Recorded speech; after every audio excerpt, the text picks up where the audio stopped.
ઊંઝા એપીએમસીમાં માલ લઈને આવતા ખેડૂતો પોલીસથી પરેશાન થયા। ખેડૂતો રાજસ્થાનથી જીરું, વરિયાળી, ઈસબગુલનો પાક લઈ ઊંઝા વેચાણ કરવા આવતા હોય છે, ત્યારે ખેડૂતોને આરટીઓ અને પોલીસ દ્વારા ચલણ આપવામાં આવે છે અથવા તો તેમની પાસેથી એન્ટ્રી ફી માંગવામાં આવે છે। તેથી ત્રસ્ત ખેડૂતોએ ઊંઝા એપીએમસી ખાતે રજૂઆત કરી। हमने रस्ता में रात्रे गाड़ी भरी ना हो ईसबगुल वरियारी जीरू बीजू करता नहीं आवे राजस्थान थी आई है એટલે રસ્તા में हमने रोके છે ને ચાલન બનાવેગા કે રાતી 8 થી 10,000 12,000 નું ચાલન બનાવ્યું રાતી ને એન્ટ્રી ના માંગે 500 રૂપિયા એન્ટ્રી ના માંગે ને ચાલન બનાવે। જૂનાગઢના કેશોદમાં ખેડૂતોએ વિરોધ નોંધાવ્યો। બામણાસા ઘેડ ગામના ખેડૂતોએ વિરોધ પ્રદર્શન કર્યું। ઓઝત નદીના ચોમાસામાં તૂટેલા પાડાનું 8 મહિના વીતવા છતાં સમારકામ ન કરતા અર્ધનગ્ન હાલતમાં વિરોધ નોંધાવ્યો। ખેડૂતોએ વિરોધ પ્રદર્શન સાથે સૂત્રોચ્ચાર કર્યા। ઓઝત નદીના પાડા ઉપર ઊભી પાડા બાંધો, વહેલા બાંધોના સૂત્રોચ્ચાર કરવામાં આવ્યા। ઓઝત નદી ઊંડી અને પહોળી કરવાની જાહેરાત કરવામાં આવેલી હતી, પરંતુ હજુ સુધી પાડા પણ રિપેર થયા નથી, જેથી ખેડૂતોમાં નારાજગી છે।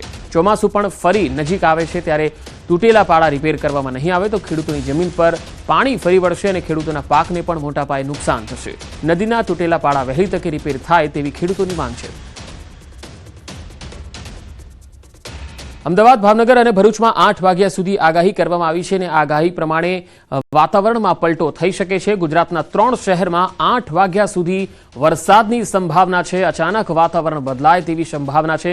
જો કે આપણે થોડીવાર પહેલા જોયું કે ભાવનગરમાં તો બપોર બાદ વાતાવરણ પલટાયું અને ભાવનગર શહેર અને આસપાસના અનેક વિસ્તારોમાં વરસાદ પણ શરૂ થઈ ગયો હતો અને ગરમીથી લોકોને રાહત મળી ગઈ, પરંતુ અમદાવાદમાં પણ આજે 8 વાગ્યા સુધીમાં માવઠું થઈ શકે છે। 3 શહેરો છે ગુજરાતના જેમાં રાત્રે 8 વાગ્યા સુધીમાં કમોસમી માવઠાની સંભાવના છે।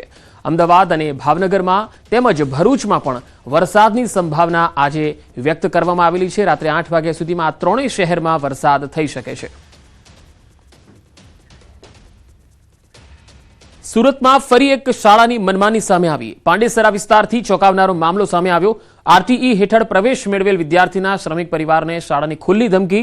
બ્રોડવે ઇન્ટરનેશનલ શાળામાં આરટીઈ હેઠળ પ્રવેશ છતાં 70,000 એક્ટિવિટી ફીની માંગણી કરી। શાળાએ વાલીઓને સૂચના આપી કે ફી નહીં ભરો તો અન્ય શાળામાં પ્રવેશ મેળવી લો। સમગ્ર મામલે વિદ્યાર્થીના વાલીએ જિલ્લા શિક્ષણ અધિકારીને રજૂઆત કરી। ઉપરાંત સ્થાનિક કોર્પોરેટર પૂર્ણિમાબેન હરીશ દાવલે પણ સમગ્ર બાબત અંગે ઉચ્ચ કક્ષાએ રજૂઆત કરી। हाल डीओ द्वारा तपास शुरू करवामां आवी छे। हमारा आरटी में नंबर लगा है तो आपने 1 साल के लिए एडमिशन क्यों लिया था, पूछा तो उन्होंने बोला अगर आपको पढ़ाना है स्कूल में तो 1 लाख यानी 70,000 रुपए आप एक्टिविटी का पे करिए, नहीं तो हमारे स्कूल का जो फीस है, जो हमारा फीस है 1,30,000 वो आप पे करिए तो हम आपके बच्चे को स्कूल में रखेंगे और पढ़ाएंगे।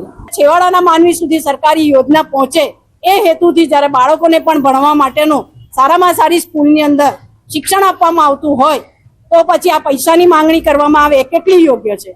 હું સુરત શહેરના શિક્ષણ મંત્રી શ્રી પ્રફુલભાઈનું પણ આ બાબતે ધ્યાન દોરીશ। સુરતમાં ઓલપાડમાં સગીરા સાથે અડપલા। યુવકે કેળાની લાલચ આપીને અને અડપલા કર્યા। સગીરા ગભરાઈ જતા પરિવારને જાણકારી આપી। સગીરાના પરિવારે પોલીસ સ્ટેશનમાં નોંધાવી છે ફરિયાદ। પોલીસે આરોપીની ધરપકડ કરી લીધી છે। આરોપી માટે અલગ અલગ ટીમો બનાવી અને આરોપીને ઓલપાડ પોલીસે પકડી પાડેલ છે। આરોપીનું નામ ભીમ દીનદયાલ, ઉંમર વર્ષ 30, મજૂરી કામ કરે છે અને ઓલપાડ પોલીસ વિસ્તારમાં રહે છે। આણંદ અને વિદ્યાનગરમાં એટીએમમાં પટ્ટીની ગોઠવણ કરી છેતરપિંડી આચરતા 2 આરોપીને વિદ્યાનગર પોલીસે પકડી પાડ્યા છે। આ ગુનામાં એક યુવતી સહિત અન્ય એક આરોપી પણ ફરાર છે।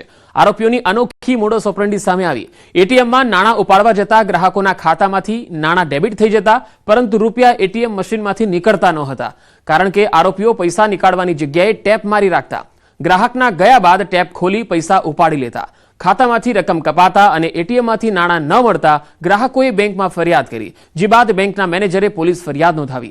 પોલીસે આરોપીઓ પાસેથી કાર સહિત 51,000ની રોકડ કબજે કરી છે અને કાયદેસરની કાર્યવાહી આરંભી છે।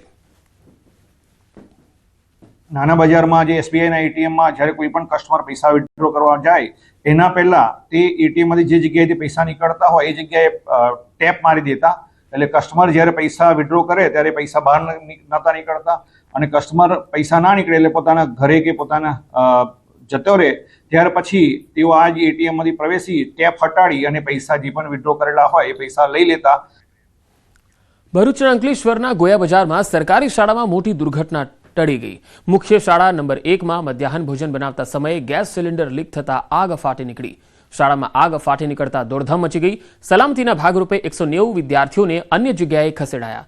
મધ્યાહન ભોજન યોજનાના કર્મચારીઓએ ફાયર એક્સ્ટિંગ્વિશરનો ઉપયોગ કરી આગ પર કાબુ મેળવ્યો. ગેસ લીકેજ થતા આગની ઘટના બનવા પામી હતી. શાળાના સ્ટાફ દ્વારા અને મધ્યાહન ભોજનના કર્મચારીઓ દ્વારા ફાયર એક્સ્ટિંગ્વિશરનો ઉપયોગ કરીને આગ ઉપર તાત્કાલિક કાબુ મેળવી લેવામાં આવ્યો હતો અને કોઈ પણ પ્રકારની કોઈને ઈજા થઈ નથી. ગરમીને કારણે આ એક ઘટના બની હોય એવું બનવા જોગ છે. બહુચરાજી ખાતે મેળામાં મોટી સંખ્યામાં ભક્તો ઉમટી રહ્યા છે. ચૈત્રી મહિનાનો મેળાનું આ વર્ષે 10 થી 12 એપ્રિલ દરમિયાન આયોજન કરાયું છે. ત્રિદિવસીય મેળામાં ભક્તો પગપાળા સંઘો લઈને આવી રહ્યા છે. આવતીકાલે પૂનમ હોવાથી 10 લાખથી વધુ ભક્તો ઉમટી પડવાની ધારણા છે, જે આ મેળાને વધુ ભવ્ય બનાવશે. ગરમીથી રાહત આપવા વહીવટીતંત્ર દ્વારા મંદિરની આસપાસ ફુવારાની વ્યવસ્થા પણ કરાઈ છે. યાત્રા માર્ગ પર ઠેર ઠેર વિવિધ કેમ્પો પણ સ્થાપિત કરાયેલા છે. અમારે બહુચરાજી એટલે માતાજીના ત્યાં અમારા છોકરાઓના વાળ અહીંયા જ ઉતારવાના હોય છે. એનું બહુ મહત્વ છે. અમારે બીજે ક્યાંય એના વાળ નથી ઉતરવાતા. 15-20 નીકળે ત્યાં પછી ધારો કે કડી આવ્યું, કડીથી અમે લોકો 25 જણા થયા, 25 થી પછી અમે 30 જણા થયા, 30 થી અમે 300 જણાનું ટોળું થઈ ગયું. 300 માંથી 400 થયા, 400 માંથી અત્યારે 500 થઈ ગયા. અમારો વંટોળો અહીંયા માતાજીના મંદિરે પહોંચી ગયા. કાલે પૂનમના દિવસે અમારે ધજા ચડાવવાની છે. મારી 15 થી 30 કિલોની धजा है. हमारी बहूचर मानी धजा है. पुणे से आए हैं जब बहूचरा माता के दर्शन करने को. हमारी पूरी फैमिली आई है. बहुत हमारे बच्चों का मुंडन करवाने को, तो अच्छा लग रहा है.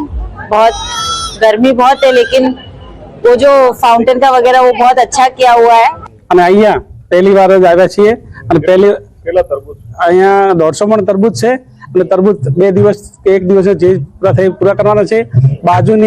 બાજુમાં કેમ્પની અંદર હાલ અમદાવાદથી ગોઠિયાવાળા પણ આવી ગયા છે અને એની બાજુમાં છે તે સુરતથી આવ્યા છે અને એમને ગોટાનો કેમ્પ છે. માતાજીના દર્શનાર્થે આવ્યા હતા અને ચૈત્ર મહિનો ચાલે છે એટલે માતાજીના દર્શનાર્થે હું